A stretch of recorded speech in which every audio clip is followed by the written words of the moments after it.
قسمت فرهنگی جشن 25 سالگرد استقلالیت دولتی جمهوری تاجیکستان در ناحیه فرخور در ورزشگاه مرکزی ناحیه دایر گردید. بخشیده به جشن مورا جماعت‌های دهات ناحیه دستاوردهای خود را به معرض تماشا گذاشتند. نمایش دستاوردهای جماعت‌های دهات از محصولات‌های نانی، قرنادی و سر و لباس ملی عبارت بودند. یادآور شدن به مورد میباشد که در این سال تاریخی ناحیه فرخور در آزمون‌های جمهوریوی بخشیده به 25 سالگی استقلالیت دولتی جمهوری تاجیکستان اشتراک نموده و جایهای افتخاری نائل گردیدند. در معروضه رئیس ناحیه فرخور رعنا رحیم‌زاده ساکنان ناحیه را بخشیده به 25 سالگی استقلالیت دولتی جمهوری تاجیکستان تبریک نموده قید نمود که در دوران صاحب استقلالی تاجیکستان ناحیه فرخور در همه ساحه‌های حیات و دستاوردهای کلان نائل گردیده است.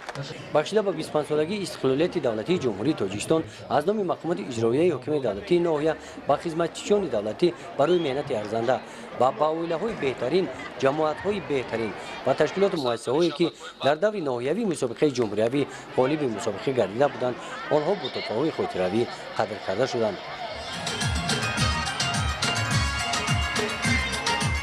در ورزشگاه مرکزی ناحیه برای تجلیل جشن 25 سالگی استقلالیت دولتی تاجیکستان زیاده از 10,000 ساکنان ناحیه اشتراک نمودند.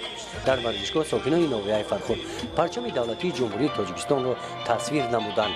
کارمندان اداره فرهنگ ناحیه نمایش تئاتری کننده شده را عبارت از رقص و سرودها بخشیده به موضوع وطن تاجیکستان از ایجادیات شاعران تاجیکستان منظور ساکنان ناحیه گردانیدند.